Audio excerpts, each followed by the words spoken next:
저는 여러분과 함께 용서라는 제목으로 은혜를 나누고자 합니다.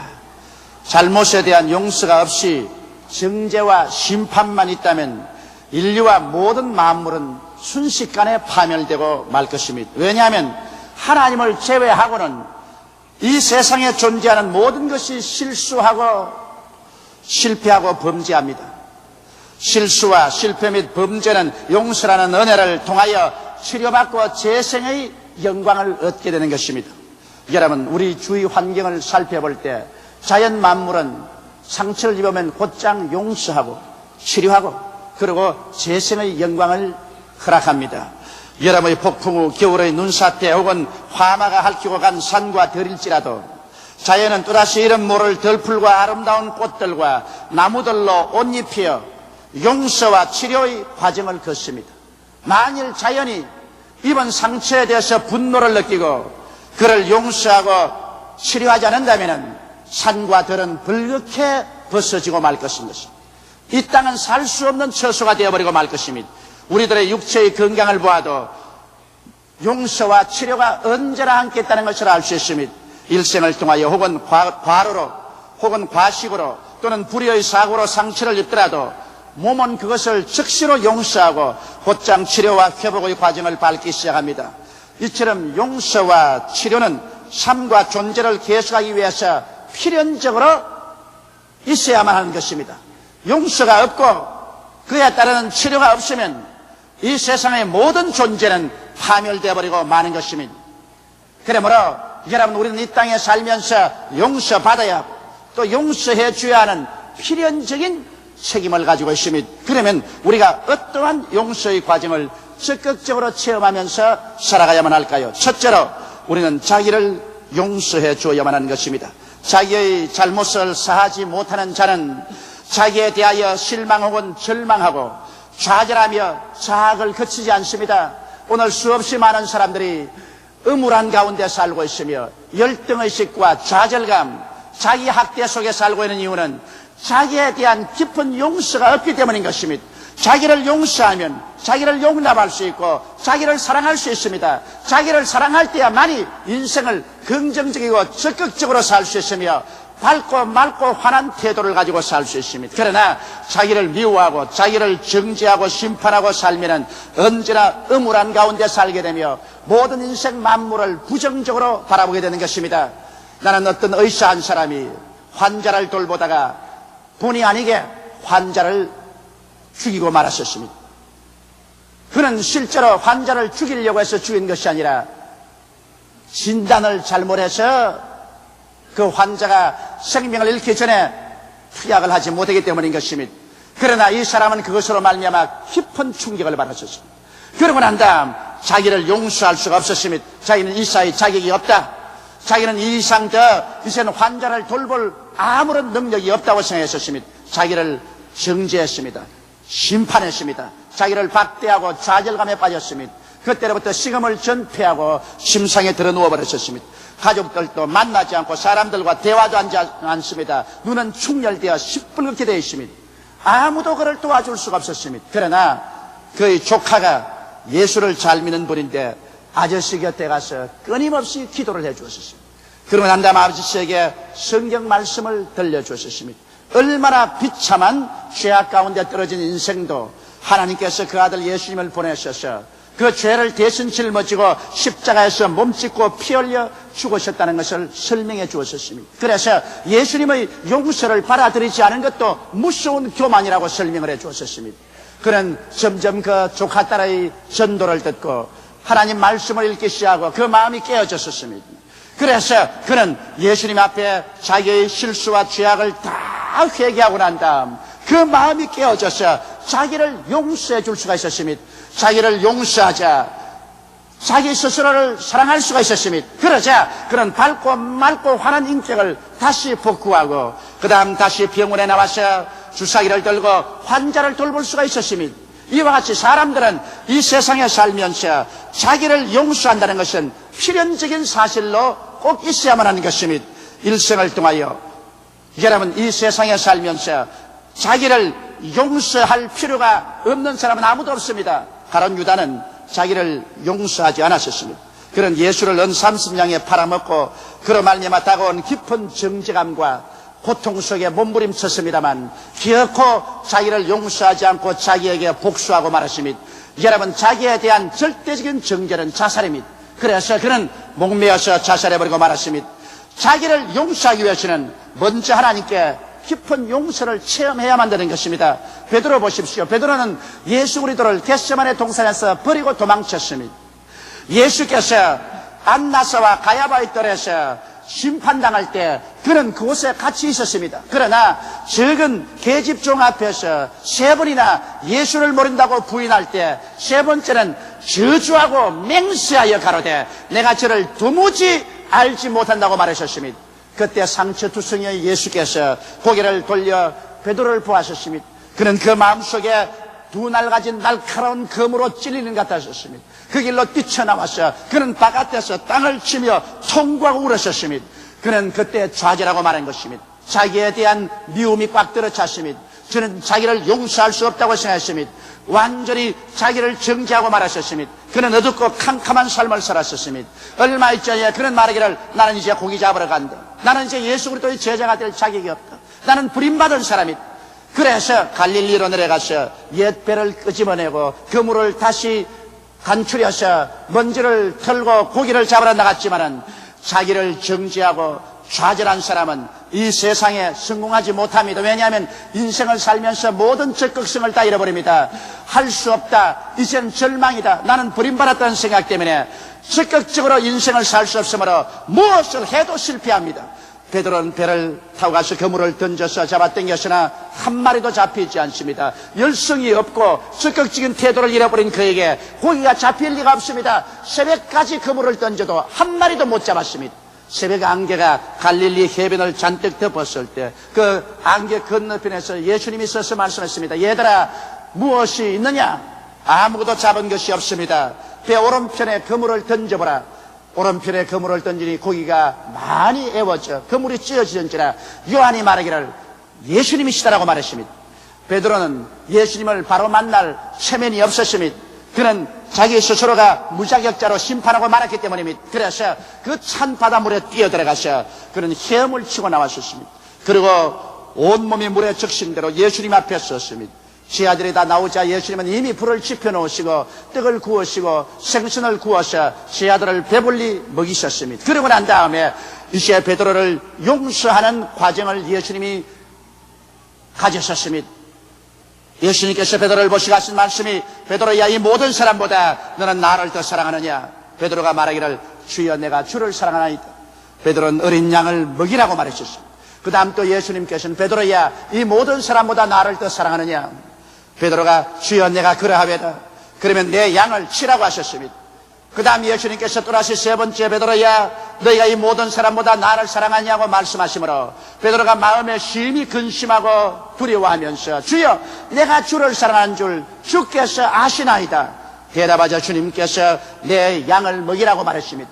용서하지 않은 사람에게 주님께서 양을 먹인다는 중대한 책임을 지울 리가 만무합니다. 이 말은 내가 이제 너를 용서하고 너를 다시 복구시켜서 제자로 불러서 내 양을 책임지운다는 것입니다. 그리고 주님께서 일어나 나를 따르라고 말하셨습니다. 예수님에게 베드로는 용서를 받자 그 마음속에 깊은 치료가 다가왔습니다. 베드로는 자기를 용서할 수가 있었습니다. 자기를 용납할 수가 있고 자기를 사랑할 수가 있었습니다. 그러므로 베드로는 힘차게 일어나서 다시 그 인격이 밝고 맑고 환하며 긍정적이고 적극적인 사람으로 변화를 받게 된 것입니다.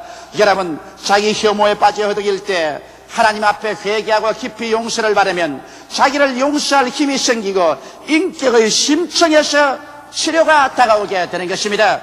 오늘 그러므로 자기를 용서하지 않은 사람은 이 세상에서 아무것도 할 수가 없습니다. 무엇보다도 자기의 영혼의 가장 깊은 곳에 치료를 받고 자기를 사랑하기 위해서는 여러분 십자가 앞에 나와서 여러분의 모든 잘못을 다 회개하고 십자가에서 넘쳐나는 그리스도의 사랑을 받아들이고 하나님의 용서를 받아들여서 용서받고 그 다음 자기 자신을 용서하고 자기를 용납하고 자기를 사랑하는 여러분이 되시기를 주님 이름으로 축원합니다. 그럴 때 우리는 이 세상에 자기와 자기 운명을 사랑하고 행복하게 살아갈 수 있는 것입니다. 둘째로 우리가 해야 될 일은 이웃을 용서해야만 되는 것입니다. 이웃을 용서하지 못하고 이웃을 심판하고 정죄하는 사람은 위선자입니다. 왜냐하면 사람은 자기가 죄가 많고 용서받지 못할 감추인 죄가 있으면 있을수록 더 신랄하게 무섭게 이웃을 심판하고 정죄하게 되는 것입니다. 옛말에 종이 종을 부리면 촛대뼈를 불어놓는단 말이 있습니다. 우리 생각에는 시집살이 무섭게 한 시어머니가 며느리를 얻으면 아주 사랑으로 대할 것 같지만은 실상은 그렇지 않습니다. 시집살이 심히 한 시어머님일수록 며느리를 맞이하면 안 죽을 만큼 시집살이를 시킵니다. 그것이 사람의 심리적인 환경입니다. 남을 심히 정죄하고 심판한 사람일수록 그 마음속에 깊은 위선의 인격을 가지고 있습니다. 요한복음 8장 1절로 11절에 보면 예수님께서 성전에 나가서 복음을 전가하는데 수많은 사람이 모였었습니다. 그런데 갑자기 저 밖에서 여인의 울음소리가 나고 사람들의 웅성거리는 소리, 고함소리가 들렸습니다. 일시에 사람들이 돌아보니까 여기 한 여자가 끌려옵니다.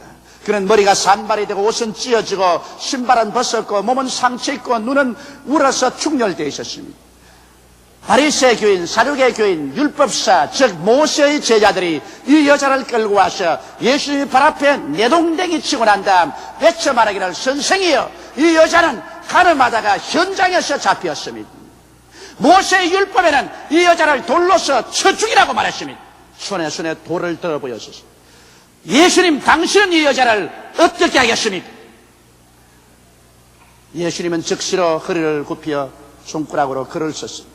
무슨 글을 썼다는 내용이 기록되어 있지 않습니다. 그러나 성과 같이 사람들이 예수여, 이 여자를 당신은 어떻게 하겠습니까? 독촉하는지라 예수님이 고개를 들으셔서 이 사람들의 눈을 뚫어지게 바라보시고 난 다음 말씀하셨습니다. 너희 중에 죄 없는 자가 먼저 돌로 이 여자를 쳐라! 예수님의 이 말씀은 분할 가진 금보다 예리하게 그들의 양심을 꿰뚫었습니다. 간담이 서늘했었습니다. 즉시로 예수님은 고개를 숙여서 허리를 굽혀 손가락으로 분노한 손가락으로 글을 썼습니다. 틀림없이 그들의 감추인 위선의 죄악을 백일천하에 드러내놓았을 것입니다. 이것을 보고 놀란 사람들은 모두 돌멩이를 내버려두고 그러만 날 살려라 도망을 쳐버리고 말한 것입니다. 위선자들입니다. 이 여자를 돌로서 쳐 죽일 만큼 의로운 자였다면 예수님 앞에 당당히 서야 될 것 아닙니까? 그러나 자기들의 죄는 다 감추어 놓고 이 여자의 죄는 들추어내어서 고소하고 정죄하여 죽이려고 하는 이 사람들은 위선자였습니다. 그렇기 때문에 예수님께서 공명정대하게 그들의 실상을 드러내려고 하자 다 도망치고 말한 것입니다. 여러분, 이 세상에서 죄 없는 예수님은 죄인을 불쌍히 여기시고 사랑해서 살리려고 했었습니다. 예수님은 이 여자를 보고 고개를 들라 주위를 살펴보라, 너를 고소하고 정죄하는 자가 있느냐고 하셨습니다. 이 여자가 보니 아무도 없었기에 주여 없나이다. 예수님 말씀하기를 나도 너를 정죄하지 아니한다. 집에 돌아가서 다시 죄를 짓지 말라고 말하셨습니다. 주님은 죄가 없으신 하나님의 아들이십니다. 그렇기 때문에 죄인을 불쌍히 여기고 긍휼히 여깁니다. 죄인을 불쌍히 여기지 않고 고소하고 심히 정죄하는 사람은 위선자인 것입니다. 그러므로 여러분과 내가 위선자가 되지 않기 위해서는 이웃을 용서할 줄 알아야만 되는 것입니다. 용서 안 하는 사람일수록 그는 위선자인 것이요, 용서하는 사람일수록 하나님께 용서받은 의인들인 것입니다. 여러분, 그러므로 우리들은 이 세상에 살면서 내가 용서받는 것이 필요한 것처럼 내 이웃도 용서해 줘야 되는 것입니다. 베드로가 한 번은 예수님께 나와서 물었습니다. 주님, 내게 범죄한 사람을 7번 용서하면 충분하겠지요?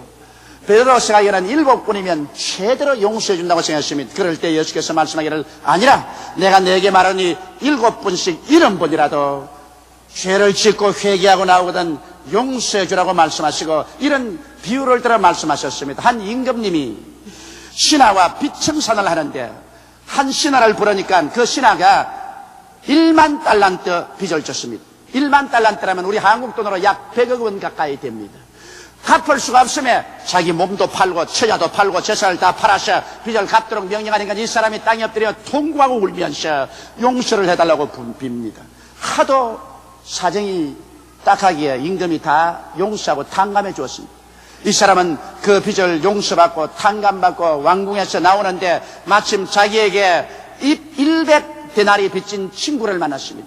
100데나리라면 우리 한국 돈으로 지금 한 150만 원쯤 됩니다. 그 친구를 만나자마자 멱살을 잡고, 야, 이 녀석아, 내 돈 갚아라. 그래, 내 돈은 그저 땅에서 주었던 돈이라더냐? 갚아라. 150만 원 내놓아라. 내가 지금 돈이 없으니 말미를 주면 장차가겠다. 아니, 잔소리하지 말아라. 잡아서 그를 고소해서 감옥에 쳐넣어버렸습니다. 이 사실을 본 친구들이 너무나 안 되어서 임금님에게 보고했습니다. 임금님이 그 말을 듣자 이 사람을 다시 호출해서 왕궁에 불러들이고 난 다음에 엄히 명령하셨습니다. 야, 이 나쁜 놈아, 나는 너가 통회하고 간청하기에 100억 원의 빚을 다 탕감해 주었는데 너는 왜 너의 친구 150여만 원 빚진 자를 탕감하고 용서해 주지 못했는가? 이 사람을 잡아서 그 빚을 다 갚을 때까지 감옥에 넣어 고통을 주라고 말하셨습니다. 그러고 난 다음 예수께서 말씀하시기를 너희도 진심으로 너희 이웃을 용서해 주지 못하면 하늘에 계신 아버지가 이렇게 하시라고 말한 것입니다. 오늘 많은 사람이 인생을 살면서 이유 모를 심령의 고통을 가지고 삽니다. 혹은 가정의 고통이 끊어지지 않습니다. 육체 질병과 고통이 끊어지지 않고 생활에 여러 가지 시험과 고통이 끊어지지 않은 사람은 혹시 여러분 원한을 품고 이웃의 죄를 용서해 주지 아니하므로 하나님께 심판을 받고 있지 않은가 생각해 봐야 될 것인 것입니다. 우리가 하나님께 나갈 때는 반드시 이웃의 죄를 용서하고 써야만 되는 것입니다. 성경에는 우리가 우리에게 죄 지은 자를 사하여 준 것 같이 우리의 죄를 사하여 달라고 기도하라고 말했었습니다. 우리가 서서 기도할 때 아무에게나 혐의가 있거든 용서하라. 그리해야 하늘에 계신 내 아버지께서도 너희 허물을 용서하여 주시라고 말씀하는 것입니다.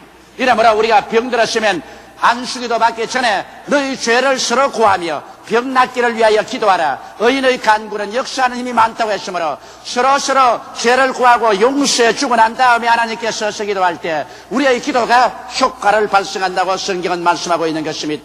용서치 못할 때 고통당한다는 것을 잊지 마시기 바랍니다.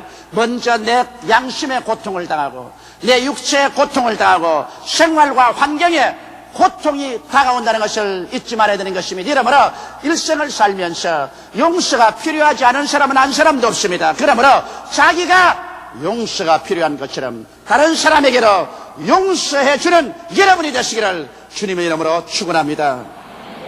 셋째로 용서에 대한 우리 하나님의 뜻을 알아봐야 되겠습니다. 여러분, 하나님께서는 용서하는 것이 아버지의 뜻입니다. 그렇지 않고야 하나님께서 어찌해서 아담과 하와가 에덴 동산에서 범죄했을 때 그대로 멸해버리지 아니하시고 짐승을 잡아 피를 흘리시고 가죽을 벗겨 옷을 입혀서 내보냈겠습니까? 이것은 상징적인 의미가 있습니다. 왜냐하면 아담과 하와가 죄를 지었으므로 타인이 피를 흘려서 그 가죽을 벗겨 입혀야 산다는 것입니다. 이것은 장차 하나님의 아들 예수께서 오셔서 피를 흘려셔서 죄를 속하고 그 의의 이복을 벗어서 인류에게 입혀줄 것을 상징적으로 보여주신 것입니다. 구약 4,7년 동안 짐승의 피가 강물처럼 흘러셨습니다. 이것은 구약 4,7년 내내 하나님은 인류를 용서하기 위해서 세우러 그 아들 예수님이 오셔서 피를 흘릴 것을 예언한 것입니다.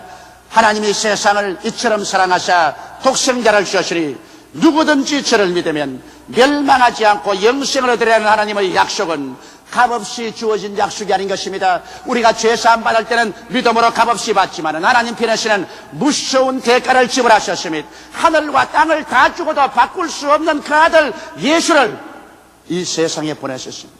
그는 동정녀 마리아의 몸을 통해서 이 세상에 사람의 몸을 쓰고 태어났어요. 30년 사시고 3년 동안 하나님 나라를 전파하시고 난 다음 그가 자원해서 우리의 죄물이 되기 위해서 십자가에 올라간 것입니다. 여러분과 나는 우리 죄대로 심판받으면 한 사람도 살아남을 수 없는 것은 여러분과 나는 우리의 죄의 빚을 갚기에도 능하지 못합니다. 그러나 예수님은 하나님으로서 사람이 되어오셔서 죄가 없었기 때문에 우리의 죄를 다 갚고도 능히 부활할 수 있는 여유가 있었습니다. 그러므로 예수님께서는 여러분의 죄, 여러분의 불의, 여러분의 추악, 여러분의 저주와 절망을 자원해서 걸머지시고 십자가에 올라가셨습니다. 오전 9시에 주님 십자가에 못 박혀서 낮 12시가 되면 천지가 어두워지셨습니다. 그리고 마지막 오후 3시가 되면 예수님은 그 말할 수 없는 고통 가운데서 하나님이여 하나님이여 어찌하여 나를 버리시나이까 절규했습니다.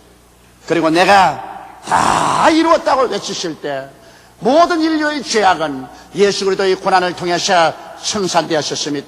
과거의 죄도 청산되었습니다. 현재의 죄도 청산되었습니다. 미래의 죄도 청산되었습니다. 하나님은 그리스도 예수의 제물을 바라셔서 인류의 죄악을 하나님 편에서 일방적으로 용서해버리고 말한 것입니다.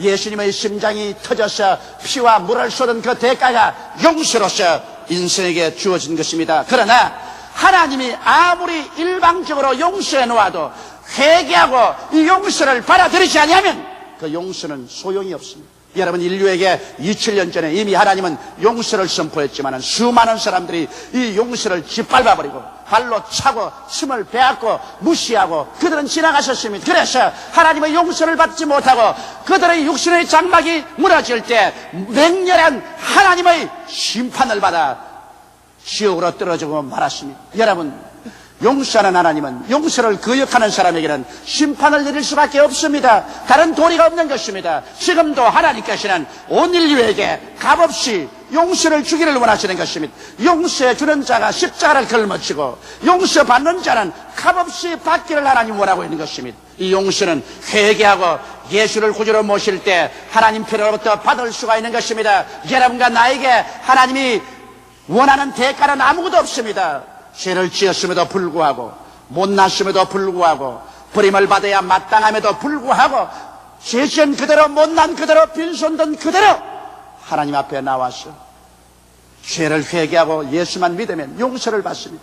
제가 찔리면 우리 허물을 인하며 제가 상하면 우리 죄악을 인함이라. 제가 징계를 받음으로 우리가 평화를 누리고 제가 채찍에 맞음으로 우리가 나음을 입었도다. 우리는 다 그릇 행하여 어린 양같이 각기 제 길로 갔거늘 야훼께서는 우리 무리의 죄악을 저에게 담당하시겠다고 말씀하셨습니다. 예수께서 우리 대신해서 다 청산한 사실을 오늘 받아들이고 용서를 받게 되시기를 주의 이름으로 축원합니다. 용서해 준다는 것은 쉬운 일이 아닙니다. 세계적인 유명한 화란의 전도자 고리텐붐 여사는 독일 나치 수용소에서 가진 고통과 시련을 겪었고 부모도 나치 수용소에서 다 세상을 떠고 그는 자기 여동생과 함께 여자 수용소에서 가진 곤욕을 겪었습니다. 경무를 담당해야 했고 그 노동부에 주는 음식이란 형편 없었습니다. 영양실조로 수많은 사람이 죽어갔었습니다. 그 동생과 함께 하나님께 기도하고 끝까지 매달렸었습니다. 그러나 그 동생은 영양실조로 죽었습니다. 그런데 그가 나치 수용소에서 다행히 살아나서 전도자가 되어서 독일에 가서 어느 교회에서 복음을 전도할 때였습니다. 예수 그리스도의 복음을 전하고 난 다음에 회개할 사람 앞으로 나오라고 하니까 그게 수염이 덥수룩한 중년 신사한 사람이 나오는데 그는 그 사람을 보자마자 소스라쳐 놀라고 갑자기 그 심장의 피가 거꾸로 흐른 것 같았습니다. 그 마음속에 분노가 폭발했었습니다. 그는 순간적으로 얼어붙은 것 같다고 그의 기억력은 다시 한번 나치 수용소로 돌아갔었습니다. 그 사람은 다른 사람 아닌 여자 수용소에 책임을 지고 있던 독일 병사였었습니다. 그 독일 병사가 자기와 자기 여동생을 사무실로 끌어들여 놓고 온 전신을 빨가벗기고 가진 인간으로서 견딜 수 없는 모욕과 수치를 가한 그 독일 병사였었습니다. 그 독일 병사는 지금 살아서 수염이 덥수룩해서 교회에서 설교를 듣고 회개할 사람 나오긴 앞으로 나오는데 그 병사가 농락했던 자기와 자기 동생 그는 이미 죽었지만은 그는 어디에 있습니까? 그들의 마음에 입은 상처는 끝이 없었습니다. 그는 그 독일 병사를 보자마자 뛰어내려가서 멱살을 잡고 야 이놈아 너 그러고도 하나님이 두렵지 않느냐 태양을 쳐다보고 살고 있느냐 이렇게 외치고 싶었다는 것입니다. 온 피가 거꾸로 역류하고 온 몸이 다 얼어붙고 분노가 하늘로 사무쳤습니다. 그럴 때 주님께서 자기 마음속에 뚜렷이 말씀하더랍니다. 고리텐붐아 너를 빨가벗기고 너 동생과 함께 온갖 인간으로서 견딜 수 없는 수모를 주던 그 독일 사람이 지금은 민간인이 되어서 너 앞에 서서 회개하고 나오고 있는데 너 마음속에 그를 보고 분노하고 용서해 줄 마음이 생기지 않지. 그러나 용서해 주는 자가 십자가를 걸머진다. 나는 내가 지은 백성이 나를 버리고 나가서 나를 향해서 모욕하고 침뱉고 온갖 흉악한 짓을 다할 때 내가 그들의 죄를 내가 짊어지고 십자가에 못 박였다. 나를 보는 사람들은 고개를 흔들며 침을 빼앗고 욕을 하며 성전을 헐고 사흘에 짓는 자여, 네가 하나님의 아들이면 십자가에서 내려오라 고함고함 쳤지만은 나는 그들을 위해서 용서를 빌어주었다. 용서해 주는 자가 십자가를 걸머지는 거다. 그러므로 네가 이 독일 사람을 용서해 줄 수 있다면 너는 나의 십자가의 고난에 동참하는 사람이 되는 것이다. 너 이 사람을 용서해 주어야만 한다. 고르텐붐 여사는 그 앞에 나온 독일 남자는 자기가 모욕을 가한 그 여자가 지금 부흥사가 되어 와 있다는 것을 몰랐었습니다. 고르텐붐 여사는 손을 내밀었다고 하는 것입니다. 그는 그 독일 사람의 손을 잡고, 형제여, 하나님이 당신을 사랑합니다. 나는 당신을 용서합니다.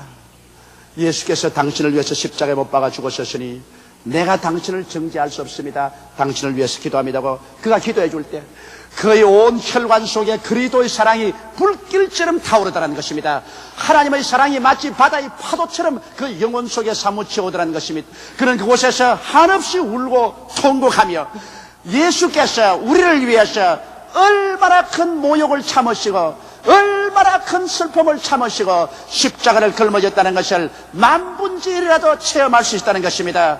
그래서 그 독일 사람을 용서하고 그가 그 예배를 마치고 나올 때 진실로 그리스도의 사랑을 조금이라도 뼛속까지 느끼며 체험할 수 있었다는 이런 간증을 기록한 것을 제가 읽어보았습니다. 여러분, 이 세상에는 용서받는 사람이 대가를 지불해야 될 것 같지만은 그렇지 않습니다. 용서해 주는 사람이 자기가 상처를 입고 짓밟히고 모욕을 당했음에도 불구하고 그 상처를 참고서 용서해 주는 것입니다. 그러므로 용서해 주는 사람은 십자가를 걸머지지 않고는 용서할 수 없습니다. 그러나 십자가를 지고 용서하는 사람은 진실로 예수 그리스도의 사랑에 참여하는 사람이 되는 것입니다. 이러므로 오늘 이 시간에 십자가를 걸머지고 남편을 용서해 주십시오. 십자가를 걸머지고 아내를 용서해 주십시오. 십자가를 걸머지고 부모를 용서하십시오. 자식을 용서하십시오. 십자가를 걸머지고 이웃을 용서하고 원수까지라도 용서해 주십시오. 용서 속에만이 치료가 흐릅니다. 복수 속에는 치료가 있을 수가 없습니다. 원한에 대한 복수를 하면 또다시 복수가 연급되지 치료는 없습니다. 그러나 용서 속에 한없는 하나님의 치료가 임하시며 치료의 뒤에 사랑이 임하셔서 참으로 긍정적이고 적극적이며 밝고 맑고 환하게 인생을 살아갈 수 있는 것입니다. 오늘 이 시간에 사랑하는 형제 자매 여러분, 여러분이 죄를 지었음에도 불구하고 못났음에도 불구하고 하나님을 거역하고 반역하며 추악한 삶을 살았음에도 불구하고 그 죄는 예수님께서 다 책임지고 십자가에 올라가서 아무 불평 없이 아무 원한 없이 이를 깨물고 눈물을 흘리며 온갖 고통을 다 당하면서 지불해 주셨습니다. 예수님께서 지불하신 그 은혜는 우리가 이 세상에서 인간의 생각으로 청량할 수 없을 것입니다. 천국에 올라가서 억금만 년이 지나도록 주님께 감사해도 그 감사를 다하지 못할 것입니다. 예수님께서 그 고통을 통해서 여러분의 죄를 다 청산해주고 이제는 용서를 선언했습니다. 수고하고 무거운 짐진 자들은 다 내게로 오라. 내가 너희를 쉬게 하겠다고 말씀하고 있습니다. 이러므로 오늘 이 시간 고집 부리지 말고 우리 회개하십시다. 그리고 하나님 앞에 나가서 하나님, 내게 베풀어 주신 용서를 받아들입니다. 하나님이여, 나를 불쌍히 여기시고 용서하여 주옵소서. 이제는 내가 예수를 구주로 믿고 하나님을 아버지로 섬기고 하나님의 영광을 위해서 살겠으니 나를 거두어 주시옵소서. 마음 문을 열고 주님 앞에 나가십시다. 이미 예수를 믿은 우리들은 더 깊이 십자가를 우리 가슴에 받아들이고 더 깊이 용서를 체험해서 그 용서 가운데 나를 더 깊이 용서하고 내 이웃을 더 깊이 용서해서 나를 통하여 치료와 사랑이 강물같이 흘러나가도록 되시기를 주님의 이름으로 축원합니다. 다 같이 고개시켜 기도드리겠습니다. 전능하시고 거룩하신 하나님 아버지, 우리는 다 부족하고 연약한 사람들입니다. 죄를 짓고 불의하고 추한 사람들입니다. 완전한 사람은 아무도 없습니다. 내 아버지 하나님이시여, 내게 하나님 앞에 용서가 필요한 것처럼 내게 죄 지은 자를 내가 용서할 수 있게 도와주시옵소서. 용서하는 것이 십자가를 걸머지는 것처럼 괴로울지라도 예수님이 날 위하여 십자가 걸머졌으므로 나도 십자가를 걸머지고 용서해야 될 의무와 책임이 있다는 것을 알게 도와주시옵소서. 하나님 아버지여, 오늘 이 시간 교회에 출석하신 분 중에서 아직 하나님의 용서를 받아들이지 못한 사람이 있습니까? 예수를 믿지 않은 사람, 믿다가 타락한 사람이 있습니까? 그렇다면 성령으로 감동하여 주셔서 오늘 일생일대의 기회인 아버지의 용서를 받아들이게 도와주시옵소서. 예수님 이름 받들어 기도드리옵나이다. 아멘.